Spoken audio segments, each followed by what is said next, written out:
कल की क्लास में हमने लोकगीत क्या है इस पे बहुत तसल्ली से बात की थी।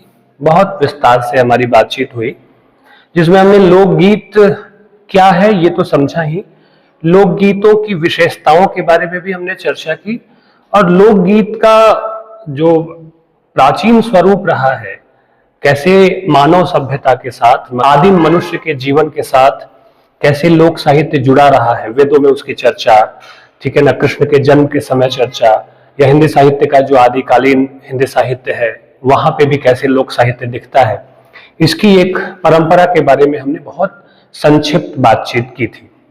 आप सब जानते हैं कि लोकगीत लोक साहित्य का एक प्रमुख रूप है जो बहुतायत मात्रा में, जिसकी मात्रा बहुत विपुल है, जो बहुत प्रचुर मात्रा में हर एक समाज में विराजमान है, व्याप्त है और वहां की परंपराओं से बहुत जुड़ा हुआ है। तो बहुत विपुल साहित्य है, इसीलिए सुविधा की दृष्टि से और लोकगीतों का जो पूरा एक संसार है, उस संसार में क्या क्या सारी चीजें हैं। जैसे एक घर होता है, खूबसूरत सा घर, तो उसमें खिड़की है, दरवाजे हैं, दीवारें हैं, व्यवस्थाएं हैं, सारी उन सब व्यवस्थाओं से वो घर बनता है, बहुत सारे उसके अंग हैं। वैसे ही लोकगीत के कौन कौन से प्रमुख रूप हैं उस पर हम चर्चा करेंगे। डॉक्टर कृष्णदेव उपाध्याय ने, जो लोक साहित्य के मर्मज्ञ विद्वान थे, डॉक्टर कृष्णदेव उपाध्याय ने लोकगीतों के 6 रूप बताए या लोकगीतों के 6 प्रकार बताए उन्होंने, जिसमें कि उन्होंने कहा कि संस्कार गीत, ऋतु गीत, व्रत गीत, देवता संबंधी गीत, जाति गीत और श्रम गीत, ये 6 रूप उन्होंने बताए। पंडित राम नरेश त्रिपाठी ने 11 रूप बताए इसके, कि लोकगीतों के 11 रूप हो सकते हैं, 11 प्रकार हो सकते हैं।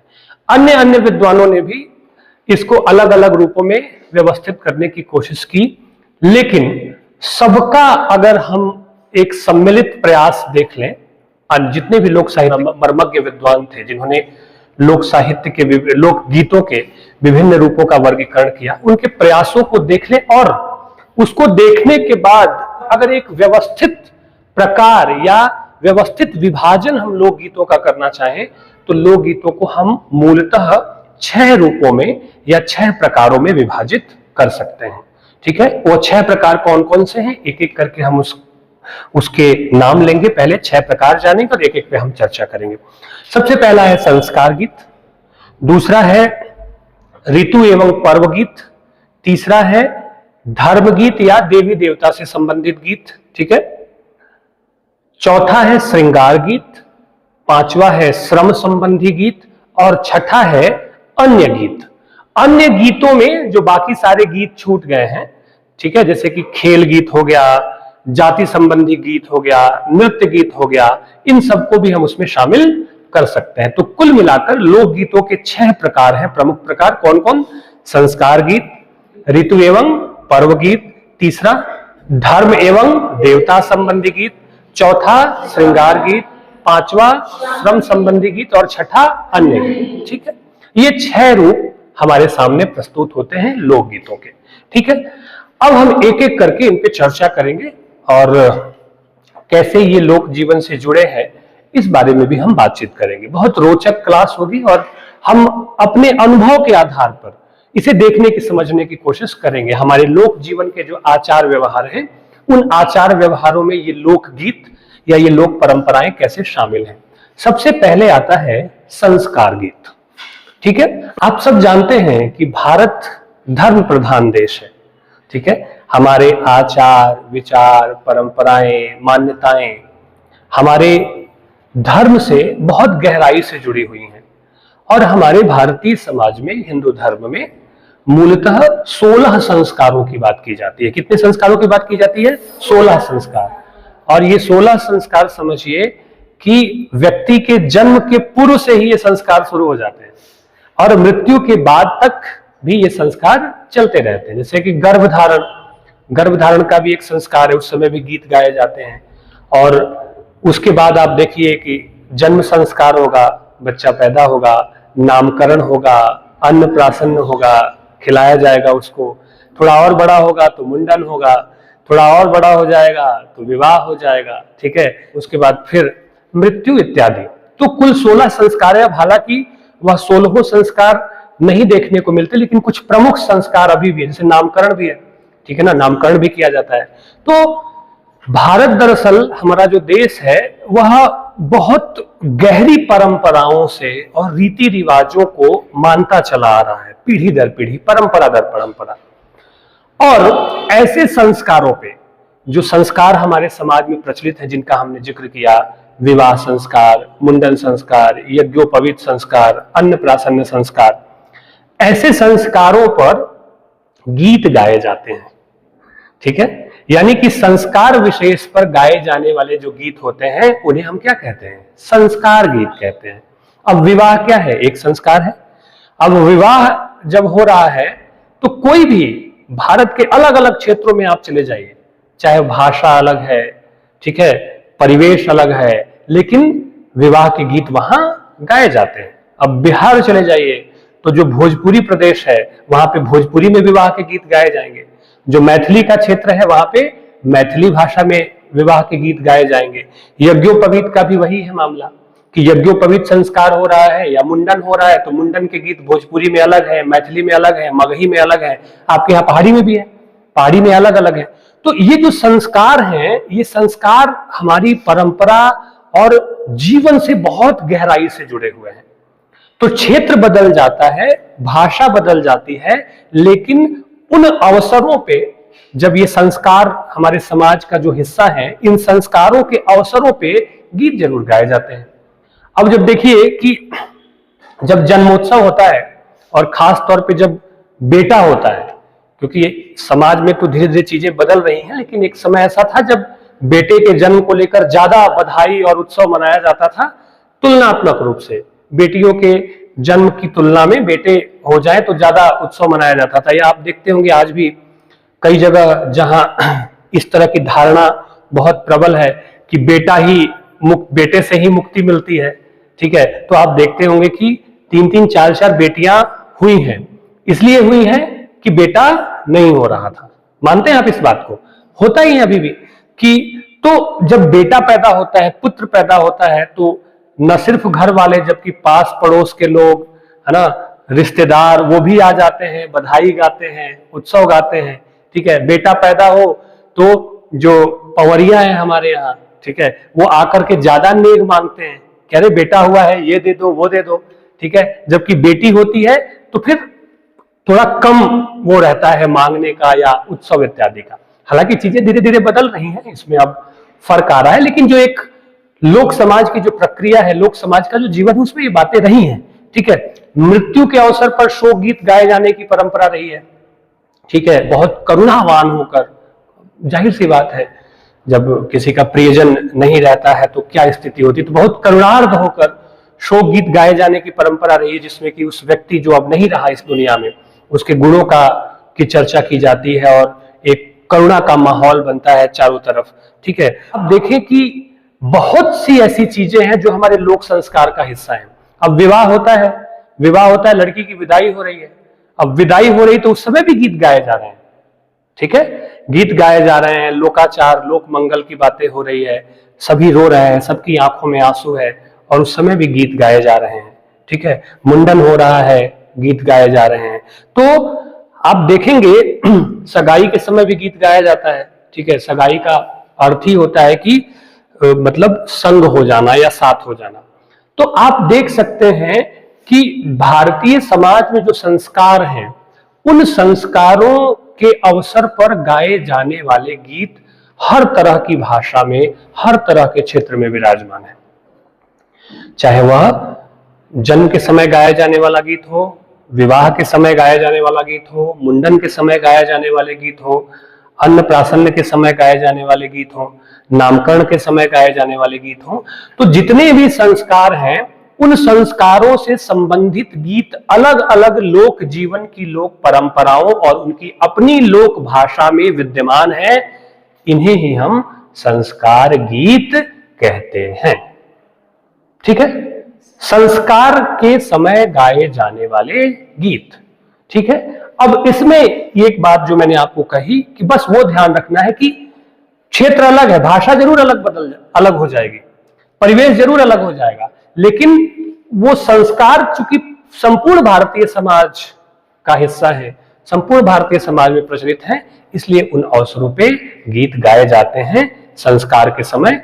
इन गीतों को हम संस्कार गीत कहते हैं। इनकी विशेषता यह होती है कि ये उसी समय गाए जाएंगे, तय समय पे ही गाया जाए। विवाह के गीत हर समय आप नहीं गा सकते, ठीक है। अब आपने लोक साहित्य के संकलन की समस्याओं में भी इस बात का जिक्र हुआ है, ठीक है, कि ये तय समय पे ही गीत गाए जाते हैं। आगे बात समझ में।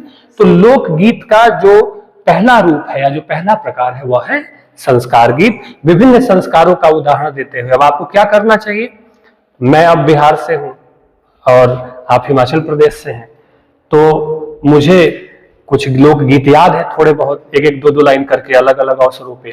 तो आप जब संस्कार गीत की बात करें किसी के सामने या परीक्षा में जब प्रश्न का उत्तर लिखें, तो आपको चाहिए कि आप कुछ खास संस्कार गीत जो आपके लोक जीवन में है उन्हें आप याद करें, उनका आप उदाहरण प्रस्तुत करें अपने प्रश्न के उत्तर लिखने में या किसी को बताने के दौरान, ठीक है। अब जैसे कि हमारे यहाँ जब बच्चा जन्म लेता है तो सोहर गाया जाता है कि जुग जुग जिय सुललनवा भवनवा के भाग जागल हो। छठ पूजा होती है तो छठ पूजा के समय गीत गाया जाता है, मुंडन के समय गीत गाया जाता है, विवाह के समय गाली गाई जाती है। तो हमने थोड़ा बहुत सुना है, लेकिन आपको चाहिए, लोक साहित्य पढ़ने का एक अर्थ यही है, सबसे वास्तविक अर्थ है कि हम अपने लोक जीवन से जुड़ें। आप अपने घर जाएं, कभी अपनी दादी के पास जाएं, कभी अपनी नानी के पास जाएं, तो पूछें उनसे कुछ संस्कार संबंधी गीत, लोक संबंधी गीत, और उसे दर्ज करें आप अपने नोटबुक में। और परीक्षा में प्रश्नों का उत्तर लिखते समय भी उसे दर्ज करें। उदाहरण के तौर पे आप हर एक लोकगीत का एक एक रूप आपको याद होना चाहिए। ये है मतलब पढ़ने का, कि कहीं ना कहीं हम जुड़े अपने लोक जीवन से, लोक साहित्य से। तो आई बात समझ में। तो संस्कार गीत का कोई भी है, आप किसी भी परिवेश से, आप हिमाचल से ही आप लोग अलग अलग इलाके से आते हैं, तो आपके क्षेत्र विशेष के गीत अलग हो सकते हैं, भाषा चूंकि अलग हो सकती है, तो उसका उदाहरण भी आप प्रश्न का उत्तर लिखते हुए जरूर वहां पे प्रस्तुत करें। आई बात समझ में, ठीक है। चलिए, संस्कार गीत के बाद दूसरा लोकगीत का जो प्रकार है वह है ऋतु एवं पर्व गीत, ठीक है। ऋतु एवं पर्व गीत का मतलब आप सब जानते हैं कि भारत चूंकि कृषि प्रधान देश है और दुनिया का एक ऐसा सुंदर देश जहां 6 ऋतुएं होती है। कहीं कहीं दुनिया में तो सिर्फ सर्दी है, कहीं कहीं लोग गर्मी से बेहाल हैं। हमारे यहाँ गर्मी भी है, हम गर्मी से भी बेहाल होते हैं, सर्दी से भी बेहाल होते हैं, बरसात भी है, हेमंत भी है, शरद भी है, शिशिर भी है, वसंत भी है। तो मतलब प्रकृति ने, परमात्मा ने इस देश को इतनी खूबसूरत सौगातें दी है। मौसम की सौगात, कहीं पहाड़ है, कहीं पठार है, कहीं मैदान है, हर तरह का रूप आपको इस देश में देखने को मिलेगा। तो इसलिए हम कहते हैं कि आप मैथिली शरण गुप्त को याद करिए। जब आप भारती कविता पढ़ते हैं तो कितनी सुंदर बात लिखते हैं मैथिली शरण गुप्त कि भूलोक का गौरव, प्रकृति का पुण्य लीला स्थल कहाँ, फैला मनोहर गिरि हिमालय और गंगा जल जहां। संपूर्ण देशों से अधिक किस देश का उत्कर्ष है, उसका कि जो ऋषि भूमि है वह कौन, भारतवर्ष है। ऋषियों की भूमि है यह देश। हम बचपन में भी प्रार्थना करते हुए गाते थे कि चंदन है इस देश की माटी, तपोभूमि हर ग्राम है, हर बाला देवी की प्रतिमा, बच्चा बच्चा राम है। कितना प्यारा देश है हमारा, कितनी विविधताएं, और इतनी सारी विविधताओं के बावजूद इसकी जो आत्मा है ना, इसकी जो संस्कृति है वह मनुष्य प्रेम की संस्कृति है। सबको साथ लेकर चलने की प्रवृत्ति है, सबको साथ जोड़ने की प्रवृत्ति है। आज मैं अभी एक शानदार दृश्य देख रहा था कि अभी भारत ने पाकिस्तान के ऊपर कल जो ऑपरेशन सिंदूर किया है, जो एयर स्ट्राइक किया है, उस एयर स्ट्राइक से संबंधित जो प्रेस कॉन्फ्रेंस हो रहा था, वो सेना की 2 भारतीय जवान महिला अधिकारी थे जो प्रेस कॉन्फ्रेंस कर रहे थे, और उसमें एक अधिकारी हिंदू थी और एक अधिकारी मुसलमान थी। साझी संस्कृति, साझा स्वरूप, और शत्रु पे भी हम हमला करते समय एक साथ खड़े होते हैं। ये है इस देश की खूबसूरती, ये है इस देश का सौंदर्य कि हिंदू मुस्लिम सिख ईसाई आपस में सब भाई भाई। ये इस माटी की असली पुकार है। इसलिए नफरतों के दौर में, हिंसा के दौर में मानवता से कभी विचलित नहीं होना चाहिए। एक व्यक्ति गलत हो सकता है, कुछ लोग गलत हो सकते हैं, लेकिन सबके ऊपर वो बात लागू हो जाए यह जरूरी नहीं है। इसलिए अपने भीतर के प्रेम को बनाए रखना है, अपने भीतर की मनुष्यता को बनाए रखना है। खैर, मैं थोड़ा विषय से भटक गया, तो लौटते हैं। तो ऋतु गीत और पर्व की बात हम कर रहे थे कि कितना सुंदर देश है हमारा, 6 ऋतुएं हैं, ठीक है। कृषि प्रधान देश है हमारा, ठीक है। आप देखें कि यहाँ के जो ग्रामीण जीवन है, उसकी अर्थव्यवस्था है, उसका जीवन अधिकतर कृषि पर ही आधारित है। तो कृषि पर आधारित रहने का मतलब क्या है? प्रकृति के नजदीक रहना, खेतों के बीच में होना, पेड़ पौधों के बीच में होना, ठीक है, पक्षियों के बीच में होना। तो प्रकृति के नजदीक रहते हुए, ठीक है, और उसके मौसम से, प्रकृति के नजदीक रहते हुए प्रकृति के मौसम से जुड़े हम त्योहारों और उत्सवों का आनंद लेते हैं, ठीक है। कि जब वसंत ऋतु आता है, ठीक है, तो वसंत ऋतु के आगमन पे वसंत पंचमी आती है। होली भी वसंत ऋतु में, होली का त्योहार भी हम क्या करते हैं? वसंत ऋतु में ही आता है, वसंत में ही हम होली का त्योहार मनाते हैं, ठीक है।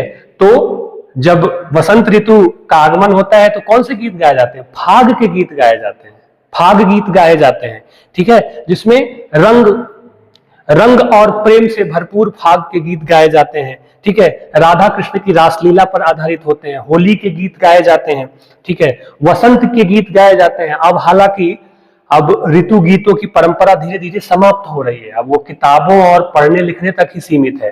त्योहारों के अवसर पे तो फिर भी गीत गाए जा रहे हैं, लेकिन ऋतुओं के अवसर पे गाए जाने वाले जो गीत थे उनमें थोड़ा थोड़ा धीरे धीरे करके अब उसमें कमी देखने को मिलती है, ठीक है।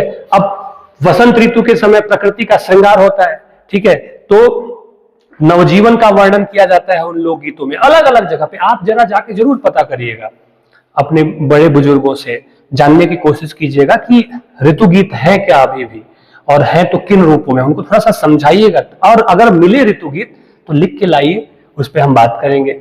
अब 5 लोग अलग अलग भाषा के ऋतु गीतों को लिख करके लाएंगे और समझाएंगे तो कितना सुंदर लगेगा। हम जानने की कोशिश करेंगे कि भाई इस भाषा में इस बात को कैसे कह दिया गया है और दूसरी भाषा में उस बात को कैसे कह दिया गया, तो हम उस पर भी चर्चा करेंगे, ठीक है।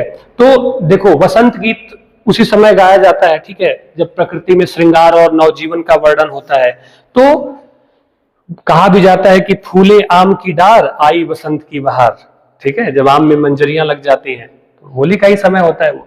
तो बसंत, जब कहा भी जाता है कि राजा बसंत, बसंत है वो ऋतुओं का राजा है, राजा बसंत वर्षा ऋतुओं की रानी, पर दोनों की है अपनी अलग कहानी, ठीक है। कि वसंत ऋतुओं का राजा है और वर्षा ऋतुओं की रानी है। तो वसंत के समय गाया जाने वाला गीत होता है, ठीक है। फिर जब वर्षा ऋतु आती है तो आप देखें सावन के गीत गाए जाते हैं, ठीक है। सावन में झूले के गीत गाए जाते हैं, ठीक है। सावन का झूलों से कितना गहरा रिश्ता है, ठीक है। कितने सारे हिंदी फिल्मी गीत इस पे बने हुए हैं। एक बड़ा प्रसिद्ध गीत है कि सावन के झूलों ने, याद है, मुझको बुलाया, मैं परदेसी घर लौट के आया। सुना है आपने कि नहीं? ऋषि कपूर के ऊपर शायद फिल्माया गया गीत है, या कोई और हीरो हो सकता है, वो तो मैं श्योर नहीं हूं। लेकिन देखिए, सावन के झूले पुकारते हैं, ठीक है, कि मतलब झूला झूलाने की परंपरा रही है, प्रेमी प्रेमिकाओं को, एक दूसरे को, पति पत्नी को, और गीत गाने की परंपरा रही है। कजरी के गीत गाए जाते हैं, ठीक है, जब बारिश होती है, ठीक है। तो कजरी गीत का मतलब होता है बारिश और विरह का सुंदर एक रूप प्रस्तुत करने की कोशिश की जाती है कि बारिश हो रही है और प्रिय अपनी प्रिया से अलग है, या प्रिया अपनी प्रिय से अलग है। आपको भारतेंदु का गीत, भारतेंदु की कविताएं हैं इस पे, ठीक है, वर्षा विनोद करके, या प्रेमाश्रु वर्षण देखना पड़ेगा, जिसमें वो कहती है कि बादल गरज रहे हैं, बिजली चमक रही है, और ऐसे में पिया परदेश जाने की बात कर रहे हैं, ठीक है। तो है कोई जो उनका हाथ पकड़ के और रोक ले और पिया को परदेश जाने से बचा ले। कितनी गहरी मार्मिकता है इस तरह के भाव जब हम आप लोक गीतों में सुनते हैं। तो उसमें भी एक और गीत हम सुनते हैं कि जो रेल है, कि वो रेलगाड़ी को पत्नी जो है वो सौतन कहती है कि रेलगाड़ी जो मेरी सौतन है वो मेरे पति को लेकर के परदेश चली जाती है। तो देखिए कि मनुष्य की भावनाओं का कितना सुंदर, जीवंत और प्रांजल रूप लोकगीतों में प्रस्तुत होता है। ऐसा लगता है कि दिल की बात को इतनी गहराई और इतनी शिद्दत से निकाल करके किसी ने रख दिया हो, ठीक है ना, इतनी सुंदरता से। कलीम अजीज की एक बड़ी खूबसूरत शायरी है कि न दामन पे कोई छींट न खंजर पे कोई दाग, तुम कत्ल करे हो कि करामात करे हो। समझ में आया कि न दामन पे आप किसी का कत्ल करे तो न दामन पे कोई छींट न खंजर पे कोई दाग, तुम कत्ल करे हो कि करामात करे हो।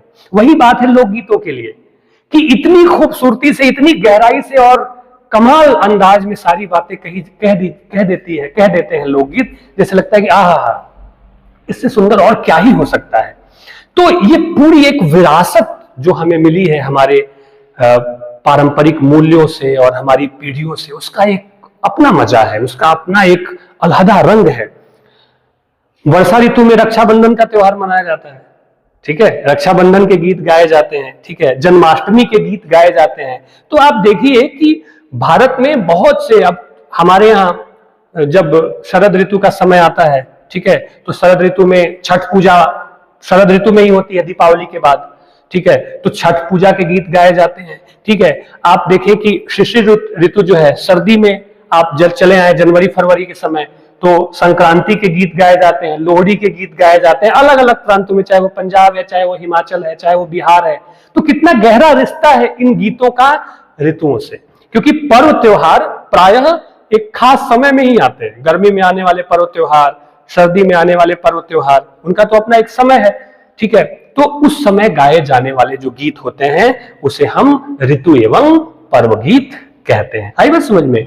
विभिन्न ऋतुओं में आने वाले जो पर्व हैं उनका उदाहरण देकर के, और आप कुछ अगर लोकगीतों का उदाहरण दे दे तो आपका उत्तर और सही हो जाएगा, आपकी समझ और दुरुस्त हो जाएगी, ठीक है। तीसरा है लोकगीत का प्रमुख प्रकार, वह है भक्ति गीत। भक्ति गीत को आप देवता संबंधी गीत भी कह सकते हैं या धार्मिक गीत भी कह सकते हैं, ठीक है, देवी देवता से संबंधित गीत, ठीक है। लोकगीतों में भक्ति गीतों या देवी देवता से संबंधित गीतों का अपना अलग स्थान है। अब ठीक है, 33 कोटि देवताओं की बात की जाती है, कल्पना की जाती है देश में। आप चाहे पहाड़ों में तो और देखता हूं कि कदम कदम पर हर आधा किलोमीटर पे कोई देवता है, कोई देवी जी का मंदिर है, ठीक है। तो ये स्थानीय देव हैं, ये लोक देव जिनको कहते हैं, ठीक है। और इनसे संबंधित मान्यताएं, जैसे नाग के बड़े सारे मंदिर हैं आपके यहाँ, देवियों के बड़े सारे मंदिर है। ऊपर पहाड़ों में आप जाएंगे तो भगवान शंकर के कितने सारे मंदिर आपको मिल जाएंगे। तो उनसे संबंधित जो गीत होते हैं, देवी देवताओं से संबंधित जो गीत होते हैं, उसे हम क्या कहते हैं? भक्ति गीत या देवी देवता संबंधी गीत कहते हैं। ये हर समाज और हर भाषा में मौजूद है।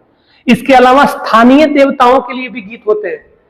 कोई एक खास गांव है, उस गांव के कोई देवी देवता हैं, उनकी कोई पूजा होती है किसी खास समय पे, तो उसके लिए अलग गीत बने हुए हैं। अलग अलग समाजों में चले जाइए, आप मैदान में चले जाइए, आप पहाड़ों में चले जाइए, इस तरह के गीत वहां पे आपको मिलते हैं। और इन गीतों में क्या किया जाता है? ईश्वर के लोक कल्याणकारी रूप की प्रशंसा की जाती है, या उनकी करुणा या उनकी दया या उनकी कृपा बनी रहे, ऐसी प्रार्थना की जाती है। भाषा अलग हो सकती है लेकिन भाव यही होते हैं। अब भगवान शंकर है ना, तो शिव भक्ति के कितने ही गीत आपके यहाँ हैं। पहाड़ में तो शिव भक्ति के असंख्य लोकगीत आपको मिलेंगे, गिनने को मिलेंगे, जिसमें क्या किया जाता है? शिव की महिमा का गुणगान किया जाता है कि शिव कैसे दुख दूर कर देते हैं, शिव कैसे भक्तों पे प्रसन्न हो जाते हैं, ठीक है, तो कितना कल्याण हो जाता है भक्तों का। इस तरह के गीत मिलेंगे। राम भक्ति से संबंधित गीत मिलेंगे, कृष्ण भक्ति से संबंधित गीत मिलेंगे, माँ दुर्गा और शक्ति की आराधना से संबंधित गीत मिलेंगे। तो इस तरह के गीत हर देश काल परिस्थिति और समाज में उनकी अपनी भाषा में पाए जाते हैं। इन गीतों को हम क्या कहते हैं? देवी देवता संबंधी गीत या भक्ति गीत कहते हैं, जो कि लोकगीत का एक प्रमुख प्रकार है। और आप हर तरह के गीतों का कम से कम 1-2 उदाहरण जरूर याद रखिएगा अपनी अपनी भाषा में। आप जिस भी भाषा से ताल्लुक रखते हैं उस भाषा में एकाध संस्कार गीत, विवाह के गीत, देवी देवता के गीत, ऋतु गीत पता करिए और उसको लिखिए, ठीक है, संग्रह करिए थोड़ा बहुत आप भी, इसी बहाने से आपको पता चलेगा। तो ये जो तीसरा प्रकार बताया ना मैंने, हाँ, ये जो तीसरा प्रकार है वह देवी देवता संबंधी गीत है या धार्मिक गीत है, ठीक है। चौथा जो प्रकार है वह श्रृंगार गीत, ठीक है, या प्रेम से संबंधित गीत जिसे हम कहते हैं। देखिए, श्रृंगार और प्रेम मनुष्य के जीवन में बहुत गहराई से समाये हुए हैं। प्रेम को निकाल दीजिए हमारे जीवन से तो क्या बचेगा जीवन? कुछ नहीं बचेगा। श्रृंगार और सौंदर्य को निकाल दीजिए हमारे जीवन से तो कुरूपता ही कुरूपता है। जब हम सौंदर्य नहीं देख पाए, जब हम खूबसूरत चीजें नहीं देख पाए तो क्या बचेगा? कितना सूनापन आ जाएगा, बहुत सूनापन आ जाएगा। और प्रेम एक ऐसा विषय है जो हमेशा समकालीन रहेगा। दुनिया बदलती रहेगी, परिवेश बदलता रहेगा, हम और आप नहीं रहेंगे, लेकिन प्रेम रहेगा, प्रेम पे बातें रहेंगी। आदिकाल से बातें होती आ रही हैं और आगे अनंत काल तक इस बारे में बात होती रहेगी। स्कूल के दिनों में हम एक भजन सुनते थे कि है प्रेम जगत में सार, कोई सार नहीं ऐसा, कि संपूर्ण संसार में प्रेम से अधिक सारवान और मूल्यवान और कुछ नहीं हो सकता है। कबीर क्या कहते हैं कि पोथी पढ़ी पढ़ी जगमुआ, पंडित भाया न कोई, ढाई आखर प्रेम का पढ़े सो पंडित होए। तो यह जो प्रेम है यह आपकी दुनिया को विशाल बनाता है, आपकी दुनिया को विराट बनाता है। कामायनी में भी जयशंकर प्रसाद लिखते हैं कि औरों को हंसते देखो मनु, हंसो और सुख पाओ। जब आप प्रेम करते हैं तो आप संसार में, दुनिया में खूबसूरती का विस्तार करते हैं, ठीक है। और दुनिया में मानवता फैलती है, दुनिया में अच्छे गुणों का विस्तार होता है। जब आप प्रेम की बात करते हैं तो प्रेम में, जब आपकी प्रेम करना आपकी प्रकृति हो जाती है तो आप हर उस चीज से प्रेम करते हैं जो आपके देश, समाज और जीवन का हिस्सा है, यानी कि आप विस्तृत होते चले जाते हैं। तो प्रेम को लेकर के इतना महिमावान विषय है यह प्रेम श्रृंगार। यह लोक जीवन में बहुत गहराई से इसके बारे में बात की गई है। प्रेम प्रसंगों पे श्रृंगार, मिलन, प्रेम के जितने भी रूप हैं वो सारे रूप आपको, वह लोक साहित्य में भी प्रेम के सारे रूपों की अभिव्यंजना की गई है, ठीक है। प्रेम में भी या श्रृंगार में भी प्रायः दो रूप लोक साहित्य में भी मिलते हैं देखने को। एक है परकीय संयोग। परकीय संयोग आपने सुना होगा या जानते होंगे आप। परकीय संयोग वह प्रेम है जो समाज की निगाह में सही नहीं है, समाज उसे सही नहीं मानता है, या मर्यादा या नियमों के अनुकूल वह प्रेम नहीं है, उसे हम परकीय प्रेम कहते हैं। कैसे, किस तरह के प्रेम समाज में मान्यता प्राप्त नहीं कर पाते हैं आप सब जानते हैं। जैसे दो विवाहित लोग हैं, ठीक है, एक पति और एक पत्नी, विवाह हो गया है लेकिन पति को किसी और स्त्री से प्रेम हो जाए, ठीक है, या पत्नी को किसी और पुरुष से प्रेम हो जाए, तो यह सामाजिक नियमों और नैतिक मूल्यों के खिलाफ इसको माना जाता है। या किसी विवाहित पुरुष या स्त्री का किसी अविवाहित पुरुष या स्त्री से प्रेम हो जाए तो भी यह खिलाफ माना जाता है, अच्छा नहीं माना जाता है, नैतिक मूल्यों के विरुद्ध माना जाता है। लेकिन ऐसा प्रेम सदियों से होता रहा है लोगों के बीच में, ठीक है, और लोग इस तरह के प्रेम में पड़ते रहे हैं, प्रेम को जीते रहे हैं। तो इस तरह के प्रेम का भी चित्रण लोक जीवन में आपको देखने को मिलेगा, जिसमें कितनी बाधाएं होती होंगी मिलने जुलने की, ठीक है। मिलना जुलना कितना मुश्किल हो जाता होगा, अपनी बात कहना कितना मुश्किल हो जाता होगा, और बेचैनी तो होती है। प्रेम तो प्रेम है, प्रेम तो भावावेग का विषय है, ठीक है। अब प्रेम हो गया तो मिलना चाहेगा, बात करना चाहेगा, अपने दिल की बात उस तक पहुंचाना चाहेगा। परकीय प्रेम का अगर सबसे शानदार और सरल उदाहरण आपको समझना है तो अभी एक गीत पिछले दिनों काफी वायरल हुआ था। उस गीत को आप सुनेंगे या उस गीत को आपने सुना ही होगा तो आप समझ जाएंगे कि परकीय प्रेम किस तरह का प्रेम होता है, जिसमें तड़प, बेचैनी, क्योंकि मिलना संभव नहीं हो पाता है, समाज की निगाहें उस पर होती है। तो गीत बड़ा प्रचलित हुआ था कि कुछ ऐसा कर कमाल कि तेरा हो जाऊं, किसी और का हूं फिलहाल तेरा हो जाऊं। यही तो है परकीय प्रेम, यही है ना परकीय प्रेम, कि विवाह के बंधन में है लेकिन प्रेम किसी और से हो रहा है, दिल कहीं और धड़क रहा है। तो वो उसका चित्रण भी आप सोचिए कि लोक साहित्य कितना प्रगतिशील साहित्य है। लोक साहित्य की महानता देखिए, लोक साहित्य कितना प्रोग्रेसिव है कि उसने उस परकीय प्रेम को भी दर्ज किया है कि परकीय प्रेम में कैसे प्रेमी प्रेमिकाओं के लिए मिलना आसान काम नहीं होता है। और अब तो चलो मोबाइल फोन, व्हाट्सएप और का जमाना है कि मैसेज भेजा, बातें की और डिलीट कर दिया। लेकिन जब मैसेज का भी जमाना नहीं था, जब इंटरनेट भी नहीं था, तो कैसे मिलते होंगे एक दूसरे से, कैसे एक दूसरे को देखते होंगे। तो इस तरह की जो दुविधाएं हैं, इस तरह की जो समस्याएं हैं, उन समस्याओं का चित्रण परकीय प्रेम में किया गया है अलग अलग लोक जीवन में। और आप लोग जाकर के जरा खंगालिए अपने लोक साहित्य को, तो पता चलेगा कि इस तरह के गीत आपको मिलेंगे। और दूसरा होता है स्वकीय। स्वकीय संयोग में कोई दिक्कत नहीं होती है।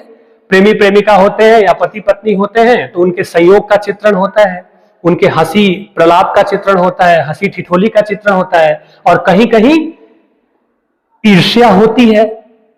ठीक है, पति किसी को देख के मुस्कुरा दिया या किसी की तारीफ कर दी तो प्रेमिका या पत्नी को ईर्ष्या हो रही है, उसका भी चित्रण मिलेगा।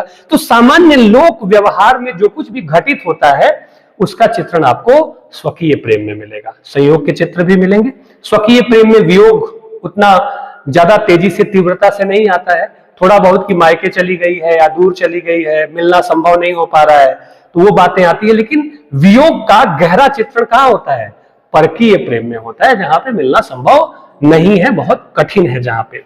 तो ये श्रृंगार गीत है, ठीक है, या प्रेम गीत है जिसमें संयोग का, वियोग का और प्रेम के जो भी एक सामाजिक नियमों में जो प्रेम है या सामाजिक नियमों से ऊपर जो प्रेम है, जिसे आप कहते हैं कि यह मतलब नैतिक अनैतिक है, जो भी है, तो उसका चित्रण आपको यहां देखने को मिलता है। ठीक है, और इसके बाद पांचवा जो प्रकार है लोकगीतों का वह है श्रम संबंधी गीत। ठीक है, ऐसे गीत जो विशेष करके श्रम कार्य के दौरान गाए जाते हैं। श्रमिक वर्ग, लोग, कृषक समाज श्रम कर रहा है और गीत गाए जा रहे हैं। जैसे धान की रोपनी होती है हमारे यहाँ, तो धान की रोपनी हो रही है, ठीक है, उसकी जड़ें लगाई जा रही हैं, झुक झुक के सभी जड़ें लगा रहे हैं धान की और सब गीत गा रहे हैं। देखो इसका एक मनोविज्ञान है, इसके पीछे कितना सुंदर मनोविज्ञान है कि जब आप उस बीज को लगा रहे हैं तो गीत गाते हुए आपका हृदय कितना प्रफुल्लित होगा, कितना आनंदित होगा। तो जब आप प्रसन्न रहते हैं तो वही ऊर्जा आप उस काम में डाल देते हैं, तो परिणाम अच्छा होगा। आप खुशी खुशी कोई काम करिए, उसका रिजल्ट देखिए, और आप दुखी मन से कोई काम करिए और उसका रिजल्ट देखिए। अंतर होता है कि नहीं होता है? और कुछ नहीं है। आप देखिएगा जिस दिन आप बहुत प्रसन्न हैं, मन बहुत खुश है, आप सामान्य से सूखी सब्जी भी बनाइएगा तो उसमें लगेगी वाह क्या स्वाद है। ठीक है, और आप परेशान हैं, दिमाग कहीं और है, सोच कुछ और रहे हैं, कर कुछ और रहे हैं, और आप भोजन पका रहे हैं, तो वो सारी ऊर्जा उसमें रिफ्लेक्ट होती है, वो स्वाद, वो बात, वो नहीं आती उसमें। तो कितना गहरा मनोविज्ञान, कितने प्रगतिशील और चिंतनशील लोग थे हमारे पूर्वज कि लोकगीत गा रहे हैं तो उस काम को करते समय वह ऊर्जा भरनी है, वह सकारात्मक ऊर्जा भरनी है। और दूसरी बात कि काम लंबा चलेगा तो गाते बजाते रहेंगे तो थकेंगे नहीं, थकान का एहसास नहीं होगा। तो सामूहिकता का कितना गहरा स्वरूप श्रम गीतों में आपको देखने को मिलता है। ठीक है, कि देखिए सोहनी के गीत होते हैं, खेतों से वो कुछ निकाला जा रहा है ना, घास पतवार खर जो कि अवांछित हैं, जो जरूरी नहीं है फसल के लिए, और गीत गाए जा रहे हैं। जांत पिसाई हो रही है, ठीक है, तब तो जब पुराने समय में अनाज को पीसा जाता था तो जांत पिसाई हो रही है और जांत पिसाई के गीत गाए जा रहे हैं। तेल की पेराई हो रही है कोल्हू से और उसके गीत गाए जा रहे हैं। और ऐसा करते हुए थकान का अनुभव न करना, ठीक है, और एक अच्छी भावना, सकारात्मक भावना उस काम में भरना, ये इन श्रम गीतों का महत्व है। और इसलिए ये श्रम गीत बनाए गए थे। तब मशीनें नहीं हुआ करती थी कि फटाफट आए और सारा काम हो गया, तो सारा काम हाथ से करना होता था। तो सोचिए कि उसके लिए कितनी श्रम की जरूरत होती होगी, कितना धैर्य चाहिए होगा। तो समूह में घर परिवार के लोग बैठ रहे हैं और मक्की से दाने निकाल रहे हैं और गीत गा रहे हैं, ठीक है ना। आई बात समझ में? फसल निकाले जा रहे हैं और गीत गाए जा रहे हैं। इससे काम आसान होता है, सामूहिकता की भावना पैदा होती है और उस काम में मन भी लगता है। तो श्रम संबंधी गीत भी संपूर्ण लोकों में विराजमान है, अलग अलग भाषाओं में। देखिए जब हम इनकी बात करते हैं ना, तो ये अलग अलग क्षेत्र विशेष में ये अलग अलग भाषाओं में मिलेंगे, लेकिन मूल भाव लगभग एक जैसा ही होगा, ठीक है ना।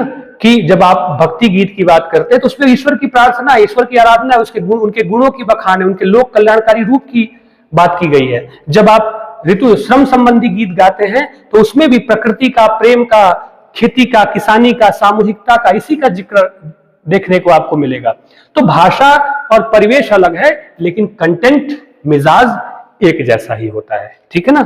अंत में आता है छठा प्रकार, वह है अन्य गीत।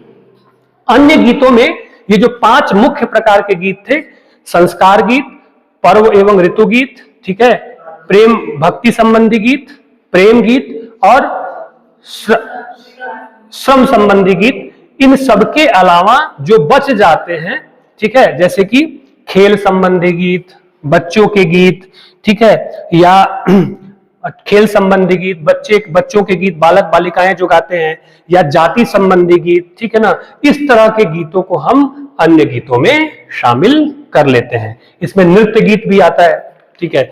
अब देखिए हिमाचल में खास तौर पे नृत्य गीत की बड़ी परंपरा है, पहाड़ी क्षेत्रों में, कि कई तरह के ऐसे पहाड़ी गीत है जिनका किसी पर्व त्योहार से लेना देना नहीं है, विवाह वगैरह से लेना देना नहीं है, लेकिन वो लोक गीत है जो कि नाचे जाते, उनको बजाओ और नाचना शुरू कर दो, या गाओ और नाचना शुरू कर दो, ठीक है।